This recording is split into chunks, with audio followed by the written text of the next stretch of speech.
my cause.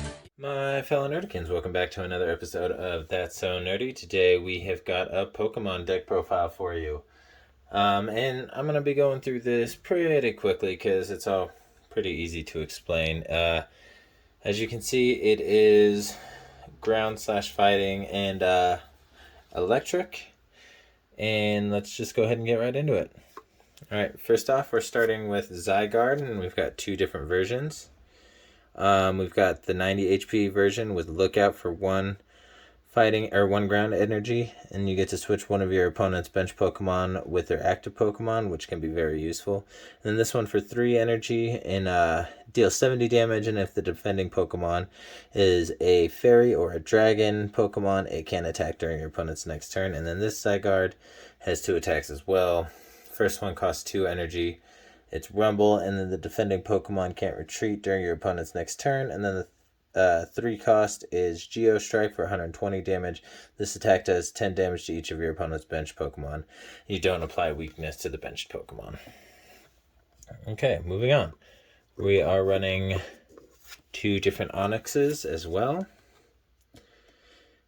We're running the basic 100 HP Onyx with Rhydon and then Rock Throw for 2 energy.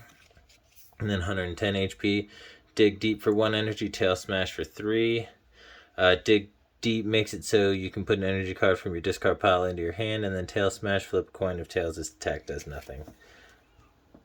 Essentially, these smaller guys are just buffers, so you can get energy onto the more key players of the deck, which are going to be the Sandaconda, and then the tag team Pikachu and Zekrom.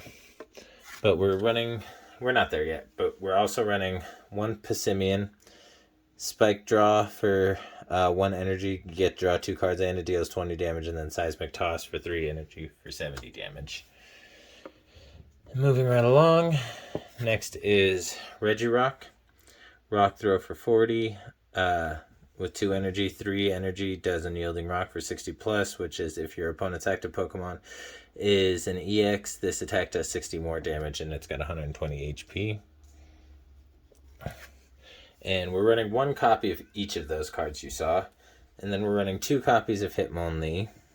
Low Sweep for 2, deals 40 damage. Coordinated Strike, 80 plus for 3 energy if Hitmonchan is on your bench. This attack deals 80 more damage, so it becomes 160. And then we're running 2 copies of Hitmonchan. Coordinated Beatdown for 1.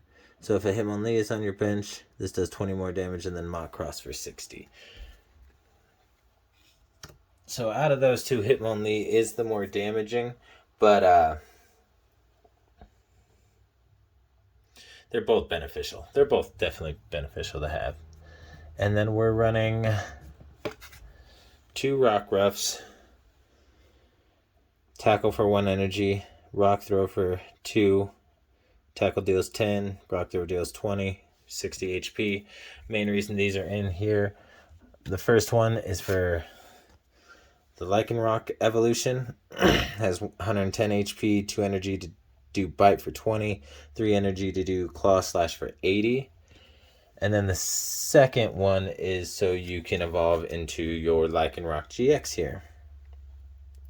His ability, Bloodthirsty Eye, when you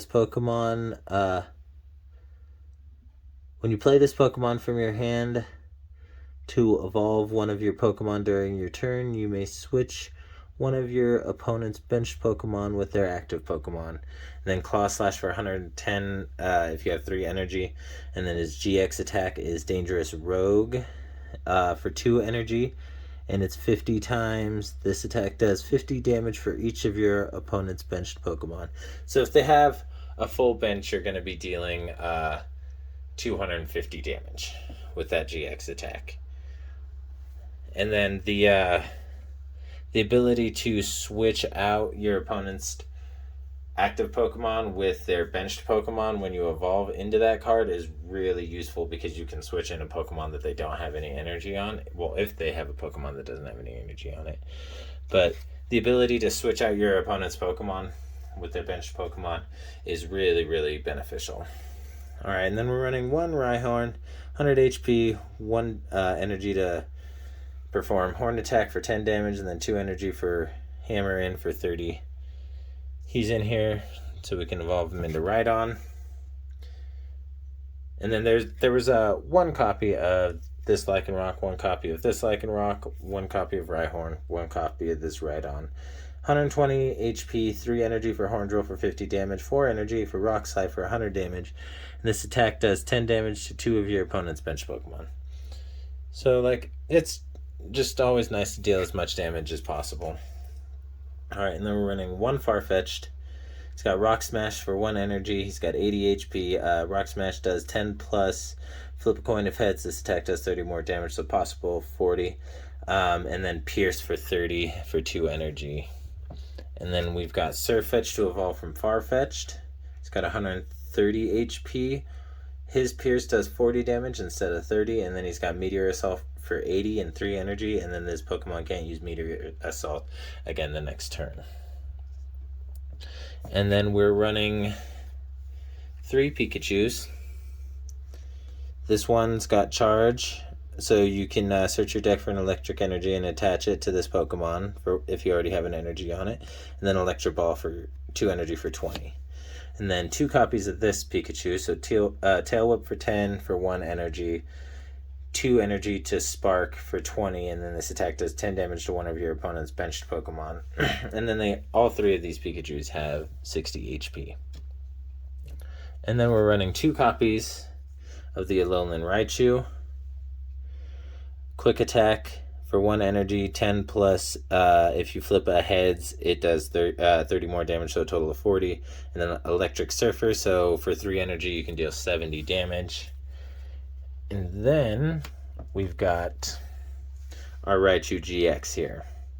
Thunderbolt for 3 energy for 120, and then the GX attack is just as basic, 3 energy, but it deals 200 instead.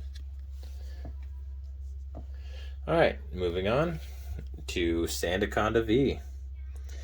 And it's got Sand Eater that deals 30 damage, and you can attach a ground energy from your discard pile to this Pokemon, and you can do that for only 1 energy, and then 3 energy to do Sand Breath to deal 220 damage, but you have to discard 2 of your energy.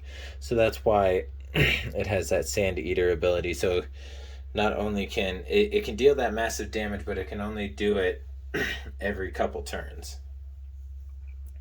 Alright, next, moving on. We're moving on to Tapukoko GX.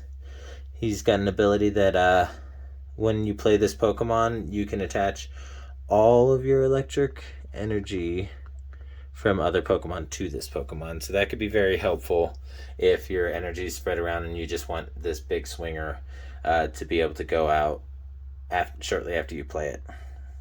Alright, and then Sky High Claws for 3 energy deals 130 damage. And then for 3 energy, it's got Tapu Thunder GX. And it does 50 times, so this attack does 50 damage times the amount of energy attached to all of your opponent's Pokemon. So it's very, very, very nice when your opponent has their energy spread out among their Pokemon when you're able to use that attack, because you're able to kill that Pokemon and then... Actually, you know what? Now that I'm thinking about it, because you can only use your GX attack once. So you kind of want all your energy to be on one of your opponent's Pokemon, so you can just kind of destroy them. And hopefully it's their active Pokemon. Alright, next is going to be the last of our Pokemon, and it's our tag team. It's Pikachu and Zekrom Gx. It's got Full Blitz, which is for 3 energy, 150 damage, and you get to search your deck for 3 electric energy and attach it to one of your Pokemon, attach them to one of your Pokemon. And then Tag Bolt GX deals 200 damage for 3 energy, and then if this Pokemon has at least 3 extra electric energy attached to it, in addition to the attack's cost, this attack does 170 damage to one of your opponent's benched Pokemon. So you can potentially kill 2 of their Pokemon with that attack if you have at least 3 additional electric energy on Pikachu and Zekrom.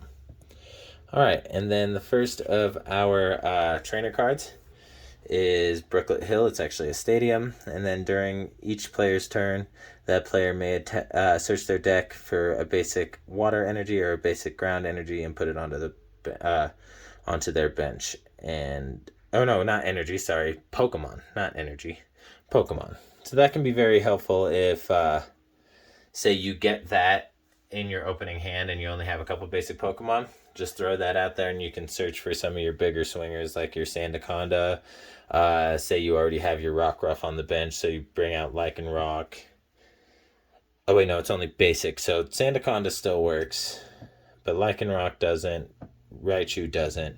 Tapu Koko and Zekrom don't either because they're electric, not fighting and / ground. So you can go like Farfetch'd, Rhyhorn, hopefully get some pieces that you're waiting for. And we're only running one of those. Then we're running one Pokemon Fan Club. It's a supporter. Search your deck for 2 basic Pokemon, reveal them, put them into your hand, then shuffle your deck. Alright, and then we're running 3 How. Pretty basic. Draw 3 cards. And then we're running 3 Great Balls. Look at the top 7 cards of your deck. You may reveal a Pokemon that you find there and put it into your hand, then shuffle your deck. Alright, and then last, well, this actually isn't a trainer card, it's an energy. Running a Capture Energy, and as long as this card is attached to a Pokemon, it provides colorless energy, and when you attach this card from your hand to a Pokemon, search your deck for a basic Pokemon and put it onto your bench, then shuffle your deck. It's just helpful to be able to keep your bench full. And then we're running 1, 2, 3, 4, 5, 6, 7, 8, 9, 10, 12, 13, 14 fighting energy, and I believe the same electric. Let me check. 1, 2, 3, 4, 5, 6, 7, 8, 9, 10. Actually 10 electric energy. And that's because, as you can see, we're running mostly ground and fighting types in this deck, so you do want those energy a little bit more often. So that if I were running a more even play and more even deck between fighting and electric, I would run even energy, but because it is dominated by fighting, I run more fighting energy. Alright, well, that's gonna do it. Pretty quick, pretty simple. If you like this video, go ahead and smash that like button, leave a comment, subscribe. Definitely helps out the channel. I'll be doing more of these Pokemon deck profiles. I have some UFS deck profiles coming soon. I meant to do it earlier, but I need to become a little more familiar with some of the terminology on the cards and what they mean and what it does. That way I can help explain it to you guys. I also have some more MTG and, of course, some Dragon Ball Super coming on the way as well. Alright, well, all I can say now is stay nerdy.